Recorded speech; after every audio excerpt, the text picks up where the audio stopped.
Hello and welcome to the Red Leaf Card, your home for Canadian soccer news and views. My name is Jacob. Today we're going to be talking about the Canadian Premier League finals of the Commissioner Mark Noonan, who had some good things to talk about, and also some news from York United of the release of Mora. And starting with the Canadian Premier League finals, congratulations to Cavalry FC for winning their first Canadian Premier League North Star Cup. It's been a long time for Cavalry FC for climbing up the hill from all those three Canadian Premier League finals against Forge FC. 2019 was a rough run. They've been regular season champs, but as noticed, Cavalry FC still went back on track to still winning the regular season champs for last season. Didn't do really well to get that championship yet, but Forge FC still did well to still be a dynasty team for the Canadian Premier League. But now it's been closed in the 2024 regular season that Forge was the regular season champs, and Cavalry FC made a message they want to be the ones on top. And congrats to even Tobias Varshevsky winning the finals MVP. He also was the Golden Boot player of the year, as noticed. And there's been a lot from the award ceremony. Emil Gazdov was goalkeeper of the year for the Canadian Premier League. Also, for York United fans, Brian Wright wins player of the year. Tristan Borges wins player of the year. Under 21 player of the year goes to Forge FC player Kwesi Poku, who only lasted for half a season and was the player who made a large impact in the transfer market for the Canadian Premier League. Goes to Belgium. And Defensive Player of the Year, guess who wins that one? He repeats it, Dan Klump. So a lot of news during the final Canadian Premier League's upbringing for the rise of the Canadian Premier League finals. Cavalry FC, as noticed, have to give them props for winning that title. As known, Forge FC gets the pat on the back. They still get to be in the CONCACAF Champions Cup alongside with Cavalry FC.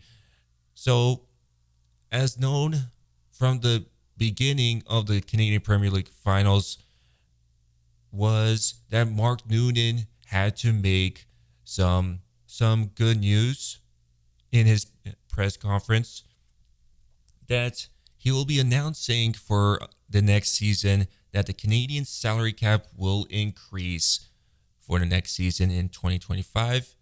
He also has said that the attendees increased by 14% and revenue increased by 13% for 2024.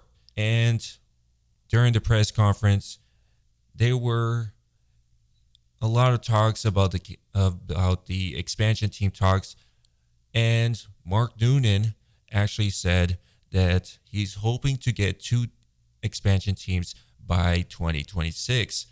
And there's been a lot of interest of what cities, and he mentions Edmonton, Laval, Kelowna, Kitchener-Waterloo, Quebec City, Saskatoon, some teams in the Greater Toronto Area, Windsor, and many more.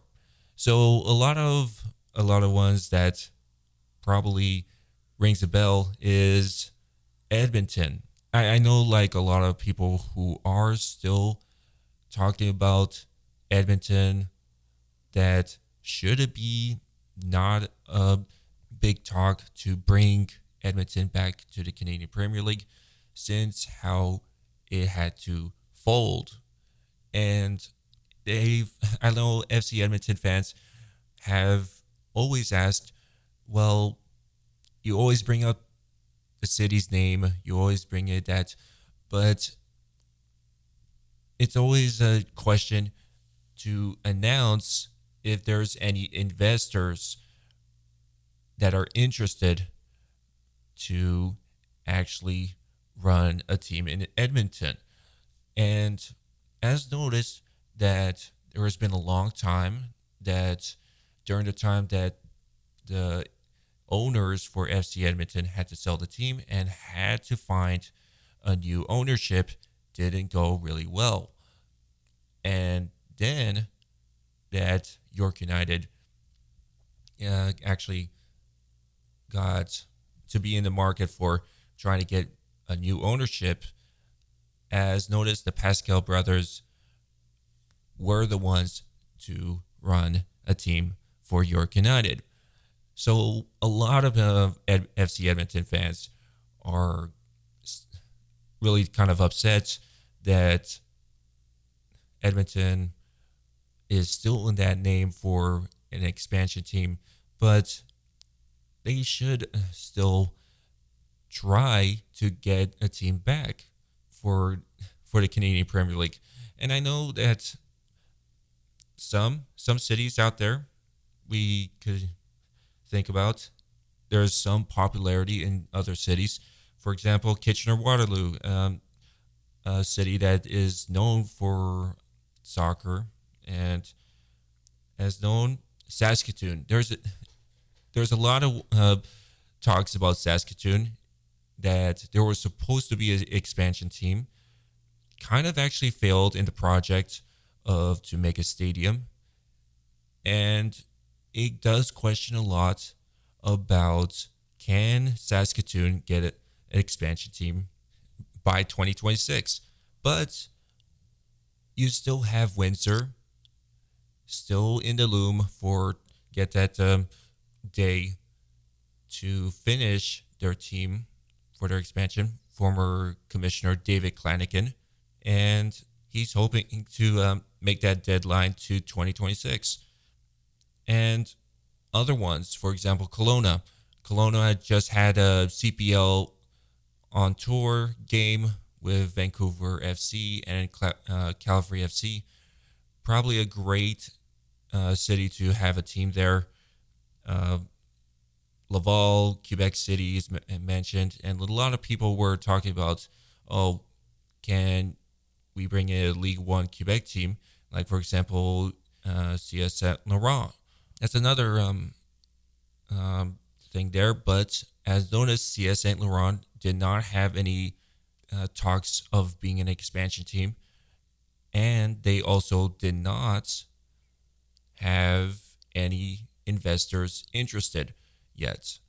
And as noticed that if anyone was talking about if any Greater Toronto Area teams were actually interested, I think that there was some news out there that Mississauga is trying to, like, the mayor of Mississauga is trying to get a in Mississauga where Square One, just north of it, and it would be a stadium that would be 7,500 attendee stadium, and it just questions when will they actually build it. And there's a lot of cities out there that in the Greater Toronto Area to name that would be an interest. But if you're thinking about other cities out there who are not named, you would think about, oh, let's go to the Maritimes. You think of Moncton, New Brunswick. You think of, oh, maybe St. John's, Newfoundland, Labrador. But the matter of fact is that these are kind of tricky areas that you would think, oh, will it attract more fans? Will it attract anything to sports?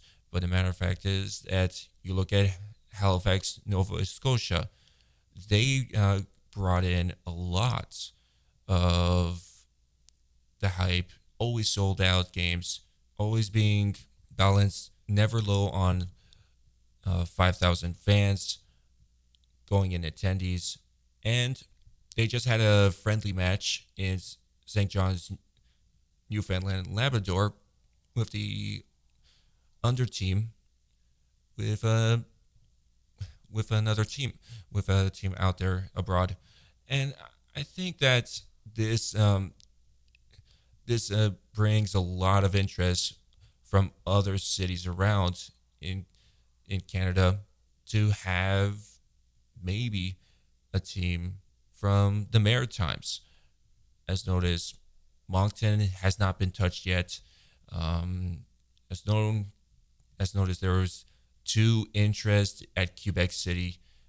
Still waiting of what the future is in for Quebec City to get a CPL team, and also Laval is one of those. It's still going around to see who are those two expansion teams by 2026 for the Canadian Premier League. But as known, you have also Regina, maybe for a rival for Saskatoon, maybe in the future. It goes all the way for when we could see expansion teams at a at that day of when we could announce a team for that Canadian Premier League. But as known, I mentioned about York United.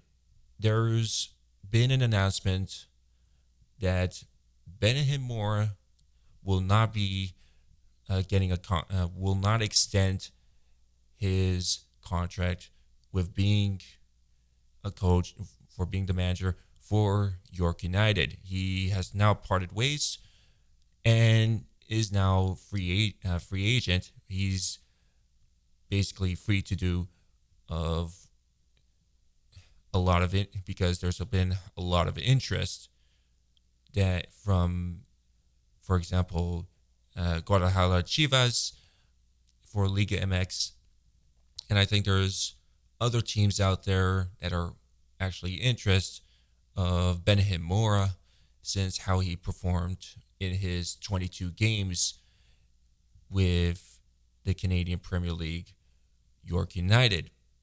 And as noticed that York, I think right now, I think I congrats Benjamin Moore of his performance with coaching York United FC.